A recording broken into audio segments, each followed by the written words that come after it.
Kali ini kita akan membahas exchange rate sebagian dari macroeconomics, khususnya open economy.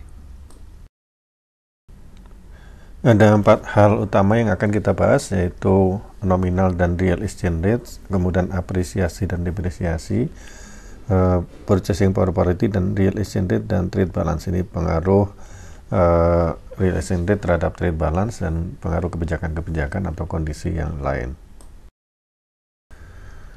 Yang pertama adalah nominal dan real exchange rates. Ya, ini kurs ya, gitu ya, atau harga yang disepakati untuk berdagang antara dua belah pihak.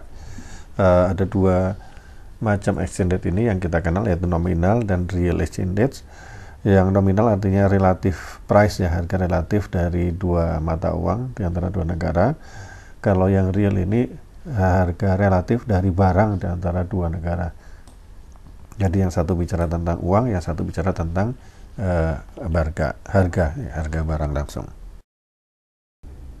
Yang bisa kita lihat di media massa ini adalah contoh dari kurs di internet. Nah, ini adalah nominal exchange rate ya. Misalkan $1 itu 14.000 sekian dan 15.000 sekian. Ada kurs beli dan kurs jual. Kurs beli itu bank akan membeli mata uang asing tadi dengan harga berapa, kurs jual bank akan menjual mata uang asing tadi dengan harga berapa. Kalau kita kebalikannya berarti ya. Apa yang dimaksud dengan apresiasi dan depresiasi? Yaitu apresiasi adalah kenaikan nilai mata uang, sedangkan depresiasi adalah penurunan mata uang. Dari mana asalnya? Nah, ini berasal dari supply dan demand dari mata uang tersebut ya. Jadi misalkan ini, ingat ini di sini, contoh di sini adalah kita sebagai Amerika, sehingga dolar itu mata uang domestik ya, jangan terbalik. Di saat demand terhadap barang dari Amerika itu naik, barang dari dalam negeri ya, dalam negeri Amerika naik, maka demand terhadap dolar akan naik karena mereka, orang dari luar negeri, akan membayar dengan dolar, sehingga kurva dolar, demand dolar akan naik ke kanan, bergeser ke kanan.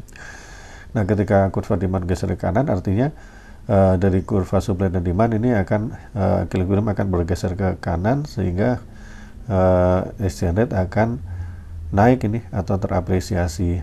Sehingga itulah asal mula dari apresiasi, dan nanti kalau depresiasi sebaliknya. Jadi yang menentukan supply demand itu adalah yang menentukan nilai kurs nominal dari dolar atau mata uang apapun yang dipakai. Nah, berikutnya adalah real exchange rates, yaitu relatif harga dari barang dari dua negara ya. Jadi seolah-olah yang dipertukarkan adalah barang, karena ujung-ujungnya yang dibutuhkan adalah barang, bukan uang. Formulanya adalah real exchange rate diwakili oleh epsilon sama dengan nominal exchange rate dikalikan harga di dalam negeri ya, dibagi harga luar negeri. Nah, jadi ketika real exchange rate itu tinggi, maka harga barang luar negeri itu adalah murah, atau harga barang dalam negeri adalah mahal.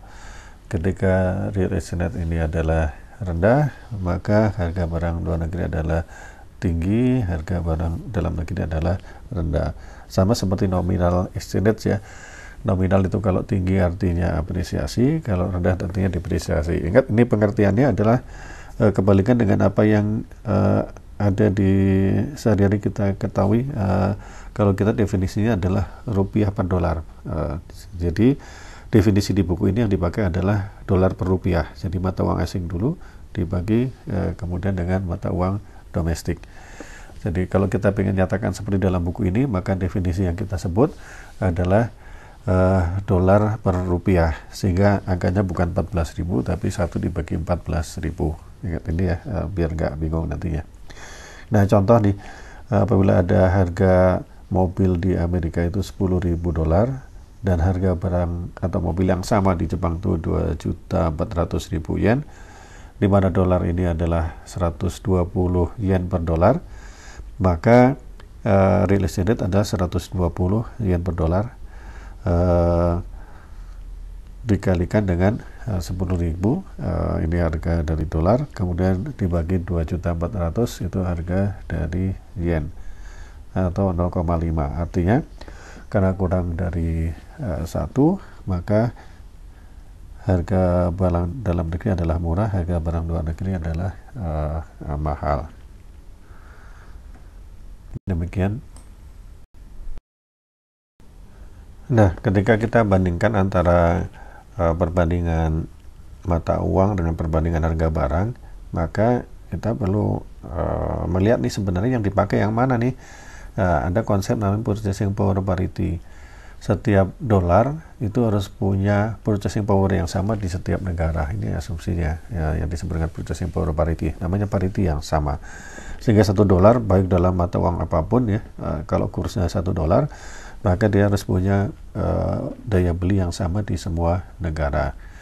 Nah, ada namanya law of one price, itu menyatakan bahwa setiap barang itu akan mempunyai satu harga, sehingga net export itu akan sangat sensitif terhadap perubahan real exchange rate ya. Ketika ada depresiasi maka jadi murah, maka net export akan langsung segera naik, atau kalau exchange rate-nya apresiasi maka akan segera turun dengan besar ya kan ya. Nah, ini adalah law of one price. Tetapi yang kita kenal sekarang ini, purchasing power parity ini ternyata nggak selalu bisa terjadi ya, karena ada dua hal hambatannya. Yang pertama, ada barang-barang yang tidak bisa dijual belikan, misalkan tukang cukur ya kan, jasa tukang cukur itu nggak bisa dijual belikan kecuali orangnya pergi ke sana itu. Kemudian ada, atau real estate ya contohnya ya. Kemudian ada juga barang yang di perdagangan ini tidak bisa perfect substitusi nih, contohnya barangkali beras yang sama mungkin kualitasnya beda atau apapun ya, itu jadi tidak bisa jadi perfect substitusi, sehingga tetap terjadi hambatan sehingga harganya masih beda. Bisa juga karena ada hambatan ini ya, hambatan transportasi atau pemindahan barang, sehingga masih ada selisihnya, sehingga arbitrase itu tidak bisa berjalan. Nah, contoh yang paling sering digunakan orang adalah Big Mac price ya. Ini jadi dikurskan harga Big Mac itu berapa di setiap negara. Seharusnya Big Mac itu sama ya kan ya di setiap negara. Ternyata kita lihat di data sini nggak sama nih. Harga di Amerika itu $5,5 dan di negara lain hampir seluruhnya ada di bawah $5,5 di bawah Amerika. Termasuk Indonesia ini ada di sekitar $2 sekian. Nah, ini artinya kalau harga McDonald di negara lain adalah di bawah $5, berarti kurs dari negara lain itu adalah under value atau terlalu murah. Nah, ini barangkali juga menjadi catatan bahwa kemungkinan yang terjadi adalah McD-nya itu, Big Mac-nya itu agak beda di tiap negara. Demikian ini purchasing power parity. Nah, seperti tadi disampaikan, real exchange rate ini hubungannya sangat erat dengan trade balance, mana dia akan menentukan keseimbangan dari trade balance. Trade balance ini merupakan keseimbangan equilibrium dari saving investment dan net export. Sudah kita ketahui dari rumus National Account Identity ya. Bila kursnya naik atau apresiasi, maka barang menjadi mahal. Ketika barang menjadi mahal, maka net export akan menjadi turun. Begitu juga sebaliknya, kalau kursnya turun, depresiasi, maka harga barang jadi murah dalam negeri dibanding barang luar negeri, sehingga net export akan jadi naik. Sehingga hubungan antara real exchange rate dan net export adalah hubungan yang negatif ya, atau menurun. Bisa kita lihat di kurva. Nah, sehingga saving investment dan net export ini akan membentuk keseimbangan pada titik real exchange rate yang tertentu.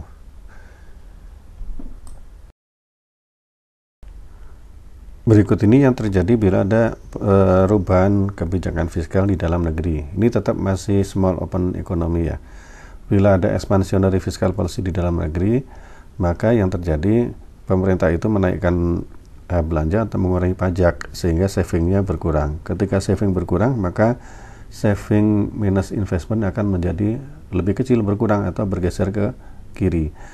Ketika besar ke kiri, sementara net ekspornya masih tetap, maka yang terjadi adalah net ekspor akan turun karena kursnya naik, karena terjadi apresiasi mata uang dalam negeri. Sehingga bila pemerintah melakukan expansionary, maka yang terjadi adalah net export akan turun dan exchange rate akan terapresiasi. Bagaimana dengan fiscal policy dari luar? Bila ada expansionary fiscal policy dari luar, dari negara besar, misalkan Amerika, maka yang terjadi kebijakan fiskal di luar negeri sana dari negara besar tadi akan menaikkan suku bunga internasional. Suku bunga internasional akan naik, sehingga yang terjadi adalah investment akan turun, karena investment tergantung dari suku bunga internasional. Ketika investment turun, maka saving dikurang investment akan naik. Ketika saving kurang investment naik, maka yang terjadi kurvanya geser ke kanan, real exchange rate akan menjadi turun, sehingga net export akan menjadi naik. Ketika harga barang jadi murah, net export akan menjadi naik, sehingga equilibriumnya akan menjadi turun dan net export akan menjadi naik. Bagaimana kalau pemerintah menggalakkan investasi atau ada tiba-tiba kenaikan demand terhadap investasi sehingga investasi naik, sehingga yang terjadi adalah saving minus investasi itu akan turun karena investasinya naik, sehingga ketika saving kurang investasi itu turun, maka kurva SMI-nya akan bergeser ke kiri, sementara net export tetap, sehingga yang terjadi adalah kursnya akan naik dan net export akan turun. Jadi peningkatan investasi di dalam negeri itu akan mendorong kursnya naik, apresiasi, dan mendorong net export untuk menjadi negatif. Demikian tentang exchange rate dan hubungannya dengan net export serta kebijakan-kebijakan. Mudah-mudahan bermanfaat dan barokah buat kita semua.